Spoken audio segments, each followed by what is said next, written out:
ನೂತನ ಸಂಸದರನ್ನು ಅಭಿನಂದಿಸಿದ ಕೊಡಗು ಬಿಜೆಪಿ ಹಿಂದುಳಿದ ವರ್ಗಗಳ ಮೋರ್ಚಾ. ಸಮಸ್ಯೆಗಳಿಗೆ ಸ್ಪಂದಿಸುವ ಭರವಸೆ ನೀಡಿದ ಯದುವೀರ್. ಮೈಸೂರು ಕೊಡಗು ಲೋಕಸಭಾ ಕ್ಷೇತ್ರದ ನೂತನ ಸಂಸದ ಯದುವೀರ್ ಒಡೆಯರ್ ಅವರನ್ನು ಕೊಡಗು ಜಿಲ್ಲಾ ಬಿಜೆಪಿಯ ಹಿಂದುಳಿದ ವರ್ಗಗಳ ಮೋರ್ಚಾ ಸನ್ಮಾನಿಸಿ ಅಭಿನಂದಿಸಿತು. ಮೈಸೂರಿನ ಕುವೆಂಪು ನಗರದಲ್ಲಿರುವ ಬಿಜೆಪಿ ಕಚೇರಿಗೆ ಭೇಟಿ ನೀಡಿದ ಹಿಂದುಳಿದ ವರ್ಗಗಳ ಮೋರ್ಚಾದ ಜಿಲ್ಲಾಧ್ಯಕ್ಷ ಅಫ್ರು ರವೀಂದ್ರ ಅವರ ನೇತೃತ್ವದ ನಿಯೋಗ ಸಂಸದ ಯದುವೀರ್ ಅವರಿಗೆ ನೆನಪಿನ ಕಾಣಿಕೆ ನೀಡಿ ಗೌರವಿಸಿ ಗೆಲುವಿನ ಹರ್ಷವನ್ನು ಹಂಚಿಕೊಂಡಿತು.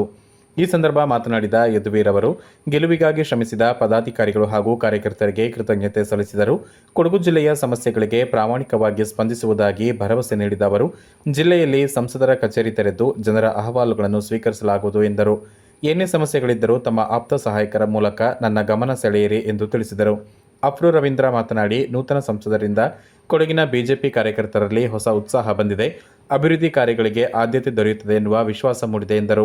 ಹಿಂದುಳಿದ ವರ್ಗಗಳ ಮೋರ್ಚಾದ ಜಿಲ್ಲಾ ಪ್ರಧಾನ ಕಾರ್ಯದರ್ಶಿಗಳಾದ ವಿನೋದ್ ಪೂಜಾರಿ, ರಘು ಶನಿವಾರ ಸಂತೆ, ಉಪಾಧ್ಯಕ್ಷರುಗಳಾದ ತಿಮ್ಮಪ್ಪ, ರಾಜಾ ಚಂದ್ರಶೇಖರ್, ಗಂಗಾಧರ್, ಕೋಲೆಯಂಡ ಗಿರೀಶ್, ಕಾರ್ಯಕಾರಿಣಿ ಸದಸ್ಯರುಗಳಾದ ಉಮಾಪ್ರಭು, ನಳಿನಿ, ಭವ್ಯಶ್ರೀ, ಸರಸ್ವತಿ, ಸುದೇಶ್, ವಿರಾಜಪೇಟೆ ತಾಲೂಕು ಅಧ್ಯಕ್ಷ ನವೀನ್ ಉತ್ತಯ್ಯ, ಸೋಮವಾರಪೇಟೆ ತಾಲೂಕು ಅಧ್ಯಕ್ಷ ಸುನೀಲ್, ಮಡಿಕೇರಿ ಗ್ರಾಮಾಂತರ ಅಧ್ಯಕ್ಷ ಪ್ರದೀಪ್ ಹಾಗೂ ಮಂಡಲ ಅಧ್ಯಕ್ಷರುಗಳು ಕಾರ್ಯಕರ್ತರು ಉಪಸ್ಥಿತರಿದ್ದರು.